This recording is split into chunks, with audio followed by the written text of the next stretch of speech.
Hello दोस्तों, welcome to sleepy classes. मेरा नाम है सुखमन और आज के करंट अफेयर्स सेशन में हम डिस्कस करने वाले हैं एग्री स्टैक के बारे में। एक नया इनिशिएटिव है, डिजिटल इनिशिएटिव है in the field of agriculture. तो क्या क्या कंसर्न्स है एक्सपर्ट्स के इसके ऊपर, क्या है ये सब कुछ, लेट अस डिस्कस। ऐसा लग रहा है कि किसानों की जो मुसीबतें हैं वो किसी ना किसी तरीके से बढ़ती जा रही हैं, क्योंकि सरकार जो है वो एक पॉजिटिव चीज़ लेके आया है, that is about the digitalisation. लेकिन अगर इंडिया के किसान की बात की जाए तो ज़्यादातर मार्जिनलाइज्ड फार्मर्स हैं। क्या वो इसके लिए रेडी हैं या नहीं, तो इसके बारे में हम देखते हैं। ठीक है, तो government is working on creating a digital stack of agriculture data set, जिसमें होंगे किसानों के लैंड रिकॉर्ड्स।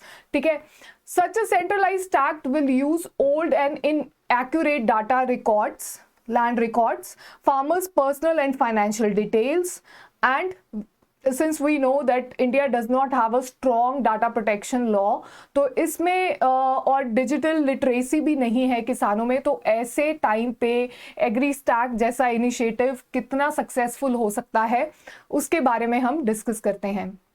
तो एग्री स्टैक बेसिकली क्या है? It is a collection of technologies and digital database proposed by the central government focusing on the Indian farmers and agriculture sector. सरकार का ऐसा कहना है कि there is a poor access to the subsidies, to the credits and wastage in the agriculture supply chain. जो subsidies, जो भी credits सरकार किसानों को देना चाहती है वो कहीं ना कहीं उन तक नहीं पहुंच पाते because of the leakage in the supply chain. तो उसको प्रॉपर तरीके से रेगुलेट करने के लिए सरकार लेके आई है एग्री स्टैक जैसा इनिशिएटिव, जिसमें फार्मर्स की एक आईडी क्रिएट की जाएगी, उनके फाइनेंशियल डिटेल्स होंगे, उनके लैंड रिकॉर्ड्स होंगे और सब कुछ प्रोसेस कर दिया जाएगा with the help of Microsoft. ठीक है, this will help in targeting of subsidies, services, policies and everything. अब बात यह है कि इंडिया के 140 मिलियन जो ऑपरेशनल फार्म लैंड होल्डिंग्स हैं उनके रिकॉर्ड्स बहुत पुराने हैं। ठीक है, आपने सुना होगा कि लाल लकीर जैसी चीज़ें थी पुराने ज़माने में, डिजिटल रिकॉर्ड्स नहीं है फार्मर्स की प्रॉपर्टी, जो घर भी था। अभी सरकार ने ये भी इनिशिएटिव लिया है कि जो भी लाल लकीर में घर आए हैं उनको फार्मर्स के नाम पे एज अ प्रॉपर्टी कन्वर्ट कर दिया जाए। तो ऐसे टाइम पे ऐसी पॉलिसी लेकर आना जिसमें बहुत ही ज़्यादा इनिशिएटिव, बहुत ही ज़्यादा एफर्ट लगेगा, क्योंकि पुराने सारे लैंड रिकॉर्ड्स को एक तरीके से ट्रैक करके और उसको डिजिटलाइज करना पड़ेगा। लेकिन इसमें मिसयूज ऑफ इंफॉर्मेशन भी हो सकती है, क्योंकि बहुत सारे लोग जो हैं वो इलिटरेट हैं, डिजिटली इलिटरेट हैं बेसिकली, और कैसे इसको इम्प्लीमेंट करना है, क्या इंफॉर्मेशन देनी है, और क्या the people those who would be taking up this initiative वो कितने सक्सेसफुल रहते हैं फार्मर्स से ये इंफॉर्मेशन लेने में और उसको ट्रैक करने में, वो सब कुछ बहुत ही ज़्यादा इस टाइम पे, क्योंकि we don't have a strong data protection law, तो इसकी सक्सेस थोड़ी सी ब्लीक लग रही है। ठीक है, agriculture has become the latest sector to getting a boost of techno solution. हम एग्रीकल्चर के पोटेंशियल को यूज कर सकते हैं और उसको टेक्निकली साउंड बना सकते हैं। दिस इज वन सेक्टर जिसको टेक्निकली साउंड करना बहुत ही ज़्यादा ज़रूरी है इंडिया के लिए। लेकिन data privacy is again coming, it is a big issue, we don't have a data protection law. तो हो सकता है कि जितनी भी फाइनेंशियल डिटेल्स होगी फार्मर्स की, उनके लैंड रिकॉर्ड्स वगैरह होंगे जो सरकार इकट्ठा करेगी एग्री स्टैक में, वो प्राइवेट कंपनीज के पास चली जाए और वो कंपनीज किसानों को टारगेट करे, उनको लोन लेने के लिए मोटिवेट करे, और हो सकता है कि अपनी किसी भी तरह की पॉलिसी के साथ, since private companies can come up, they can use this data in any way. They are very much they are very digitally sound, unlike the farmers, so they can use this data in any way. ठीक है, तो इससे ये भी हो सकता है कि जैसे कि अभी बहुत ज़्यादा फार्म लॉज की चर्चा थी पिछले सालों तक कि प्राइवेटाइजेशन होनी है मंडियों की भी।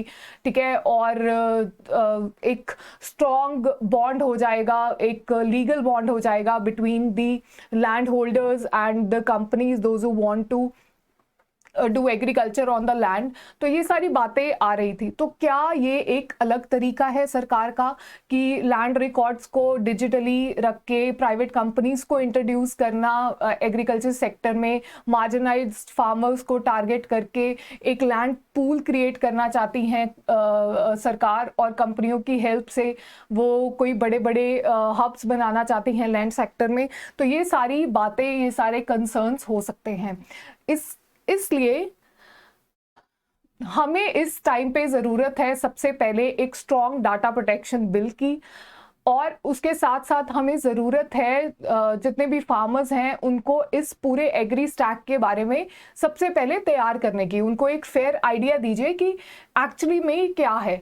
Since farmers are prone to exploitation, they had been exploiting so far, तो हम नहीं चाहते कि ऐसा कोई डाटा प्रोटेक्शन लॉ के ना होते हुए कोई ऐसा एग्री स्टैक बने जिसमें वो प्राइवेट कंपनीज के हाथ में आके एक और ज़्यादा एक्सप्लॉइट हो। So what is the need of the hour? Actually अगर सरकार वाकई में कुछ करना चाहती है तो उसे चाहिए कि वो एडवांस टेक्नोलॉजीज यूज करे फॉर द फॉर्मल क्रेडिट। ठीक है, जनधन योजना के बाद ऑलमोस्ट जो है खाते खुल चुके हैं, तो सरकार चाहे तो किसी और इनिशिएटिव से भी वो डिजिटली ट्रैक कर सकती हैं कि कितनी ज़्यादा लोगों तक जो क्रेडिट्स है फार्मर्स का वो पहुंच गया है, कहाँ देर आर लूप होल्स, किस वजह से नहीं पहुंच रहा है, क्या टारगेट कर रहे हैं वो सब्सिडीज मिल रही हैं जिन टारगेटेड पीपल को या नहीं।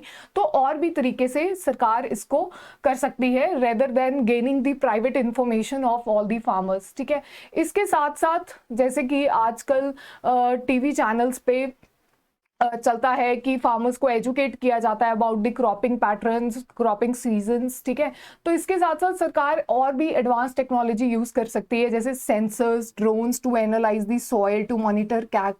ठीक है, अप्लाई पेस्टिसाइड, सरकार यूज कर सकती है ड्रोन्स की टेक्नोलॉजी से, सेंसर से एसएमएस भेज के किसानों को कि इस टाइम पे पेस्टिसाइड आप डाल सकते हो। ठीक है, ड्रोन से दे कैन मॉनिटर कि what is the crop pattern going, how is the season impacting the crops.